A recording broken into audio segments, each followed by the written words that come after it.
I began looking into the origin of the now widely known coronavirus in early February, with its timing amid the Hong Kong protests, the Taiwan elections, and the U.S.-China trade deal. My name is Joshua Phillip. I'm an investigative reporter at the Epoch Times in New York, writing about the Chinese Communist Party's programs of espionage and unconventional warfare for well over a decade.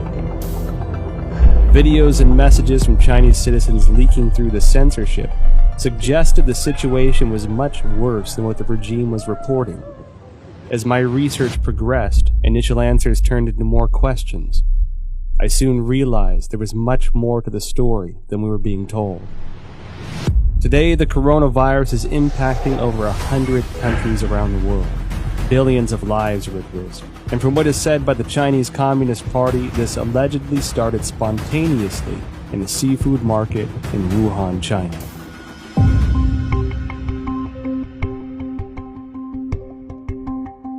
Wuhan is the capital of Hubei province, the largest city in central China. Huanan Seafood Market is located in Jianghan district of Wuhan City and is a large, comprehensive market that includes pork and a variety of frozen seafood, flavored spices, as well as some game meats. The first thing that received public attention about the epidemic was an internal notice from the Wuhan Health Commission. There has been a continuous occurrence of pneumonia cases of unknown cause. The notice issued on December 30, 2019, clearly required all medical units to report similar cases of unknown pneumonia.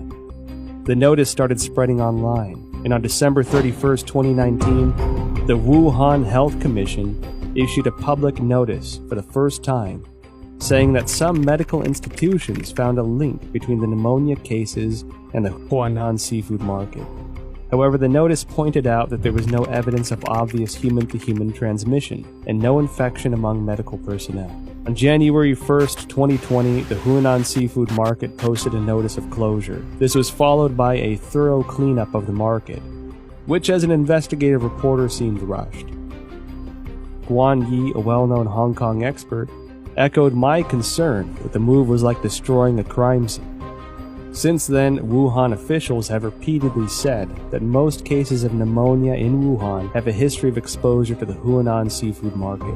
On January 26, the Institute of Virology of China CDC announced that 33 of the 585 environmental samples from the Huanan seafood market were found to contain the novel coronavirus nucleic acid, and the virus was successfully isolated from the positive culture samples, suggesting that the virus originated from wild animals sold at the market. At this point, Huanan seafood market being the source of the epidemic became an official conclusion. A few days later, however, a report from the journal Science published online challenged that story. The report cited a paper in The Lancet, one of the world's top medical journals, and questioned whether Wuhan's novel coronavirus pneumonia could not have originated at the market.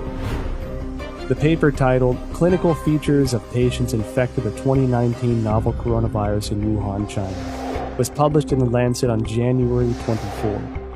The first author of the paper is Huang Xiaolin, Deputy Director of Jinyintan Hospital, the first designated hospital for treatment of unknown pneumonia in Wuhan. Why would this come as a challenge to the official narrative?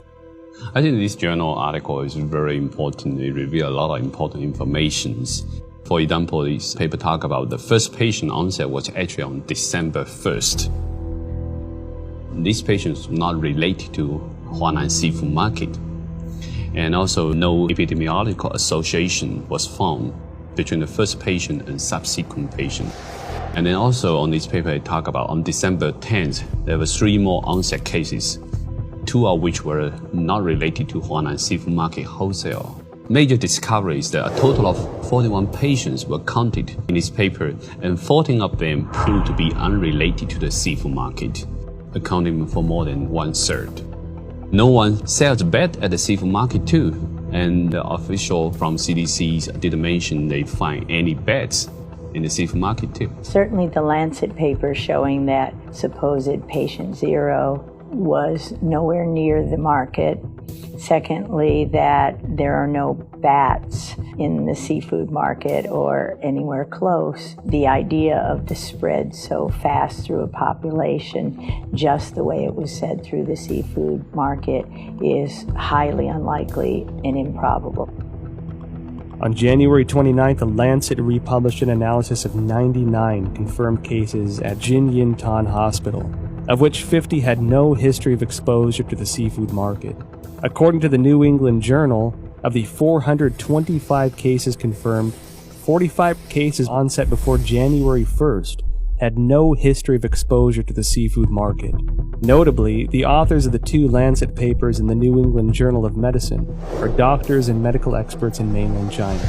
Daniel Lucy, an epidemiologist at the University of Georgetown, said in response to the Lancet paper that if the data were accurate, the first case would have been infected by the virus already in November 2019, because of the incubation period between infection and symptoms. This would mean that the virus was quietly spreading between people in some parts of Wuhan before the cluster of cases with a history of exposure to Huanan seafood market began on December 15.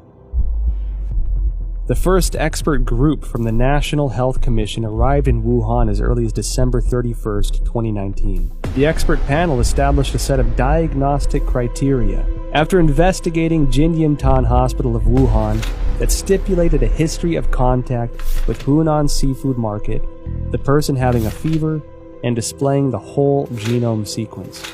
All 3 standards have to be met to confirm a case. This standard was used until a second group of experts, including Zhang Nanshan, arrived in Wuhan on January 18th and made a revision. Why did the panel impose a history of seafood market exposure as a criteria of diagnosis, knowing that at least a third of the cases were unrelated to the seafood market? They clearly know about 14 patients not related to Huanan seafood market at all. That clearly means another source of outbreak. I think somehow this could be a malfeasance or somewhat intentionally cover up some important source of infection. It can go a long way to covering up the actual source by imposing a false place, and you're not looking at the actual victims. Then you're only allowed to find your keys under the light post. The numbers that we're getting from China about new infections and deaths are highly suspicious. We know that Beijing, for 6 weeks in December and January, suppressed information of the epidemic. And then when they officially acknowledged it on January 20, they then started a campaign of suppression of information. We know that because the central leading group that was announced on January 26 has a 9-person roster, and it's very heavy with propaganda officials. Indeed, the vice chairman of the group is the Communist Party's propaganda czar. It appears that the party's main goal here is suppression of information, controlling the narrative. That's more important to them than actually ending the epidemic.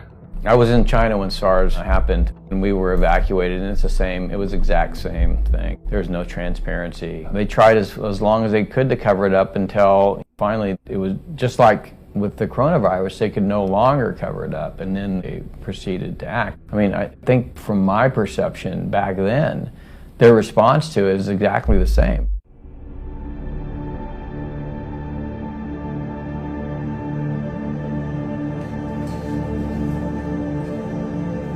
On January 10th, China disclosed the full genome sequence of the Wuhan novel coronavirus, and many of the world's top virologists began analyzing it. As early as January 7th, an academic, Zhang Yongzhen, from the National Institute of Communicable Disease Control and Prevention, along with the School of Public Health of Fudan University, submitted a joint paper to Nature. The paper was published on February 3rd and pointed out that the Wuhan coronavirus is closely related to CoV-ZC45 and CoV-ZXC21, 2 viruses sampled from bats in Zhoushan by the People's Liberation Army. The Wuhan coronavirus has an 89.1% nucleotide similarity to the CoV-ZC45 virus and even exhibits 100% amino acid similarity in the NSP7 and E proteins. Shortly after the paper was published, other scientists used BLAST, a program developed by the National Institute of Health and the National Center for Biotechnology Information, to compare the viral sequence based on the data submitted by Chinese authorities on January 12th. The results matched with Zhang's findings.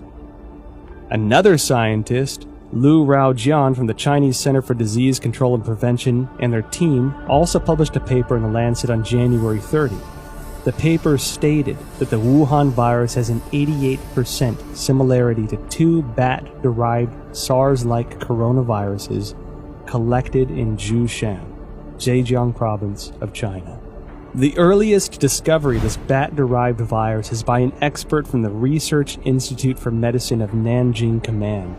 A paper published in 2018 states that scientists from this institute detected many SARS-like coronaviruses in bats from Zhoushan City, also known as bat-like coronavirus, Zhoushan virus.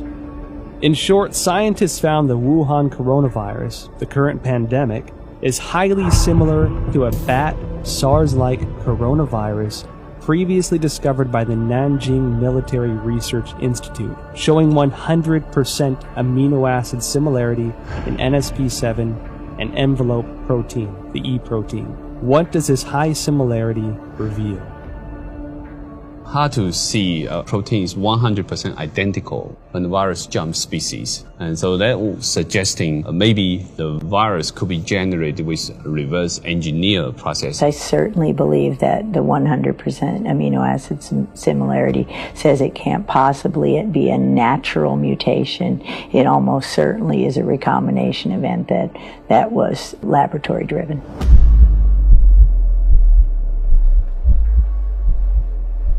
On January 21st, researchers from the Institut Pasteur, Shanghai, Chinese Academy of Sciences published a paper in Science China Life Sciences that mentioned an important phenomenon.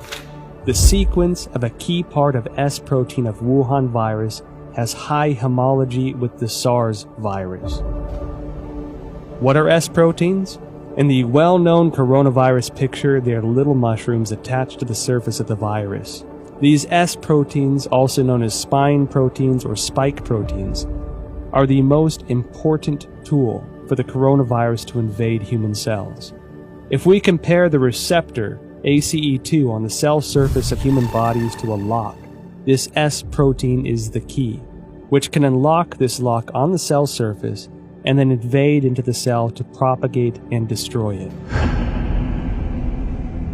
That means virus now can infect human cell much easier. That's probably also one of the important reasons that contributing to multi-organ failure when people have a very severe disease. They can spread out in the human body much faster. Well, the S proteins, the high similarity of the S proteins from SARS-1 to now SARS-2, that's your spike protein. That's the lock and key. That's going to be what drives it right through human cells. And so we know that's the pathogenic spike protein that for the original SARS. So now you're allowing that access to human tissues because the spike proteins of the natural evolutionary strains don't infect human cells at all. So that research has been going on at Wuhan and published since 2007. And clearly, if that spike protein from SARS weren't on the new COVID-19 or SARS-2, it wouldn't be able to enter human cells. So again, this is evidence that it couldn't go through the Wuhan seafood market, because how did you get that spike protein off the original SARS from bats or any other way? It's lab-derived. Research into the virus genome sequence revealed many essential data points. According to a February 28 report in the South China Morning Post, the Shanghai P3 laboratory, which first shared the Wuhan coronavirus genome with the world, was ordered to close by authorities, impeding further research on the virus. Professor Zhang Yangzhen and his team, who published the genome sequence on January 11th, worked at this laboratory.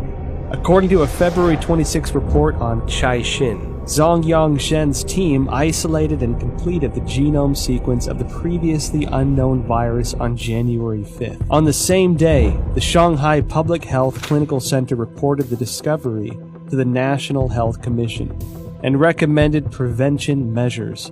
No response was received as of January 11th. And it was then that the team decided to publicize the virus genome sequence on virological.org, becoming the first team to do so in the world. Caixin also reported that the Hubei Health Committee already notified genome sequencing organizations on January 1st regarding the cessation of analysis of Wuhan virus samples. Existing virus samples must be destroyed. Information on the samples, related to papers and related data, are all prohibited from release. On January 3rd, China's National Health Commission distributed Notification Letter 2020 number 3, in which a similar directive was presented. Afterwards, the once active Chinese scientific community suddenly fell into an eerie silence. What was the Chinese Communist Party trying to hide? This is telling us the Chinese government is censoring this information. They do not allow the samples to be sequenced or do not allow the sequence to be published or submitted to the gene bank. Its response to this virus is extremely troubling. It ignored it for 6 weeks. It allowed it to spread around China. It tried to get other countries to not protect themselves. This is dangerous, irresponsible behavior, and it's endangered not only the Chinese people, but people around the world. There is no other way of looking at it. They are responsible for the continuation of this coronavirus. And every time it comes back, because it will come back, because it's going to be with us now permanently, it will come back, and every person that it kills, every person it harms, is directly attributable to the Chinese Communist Party.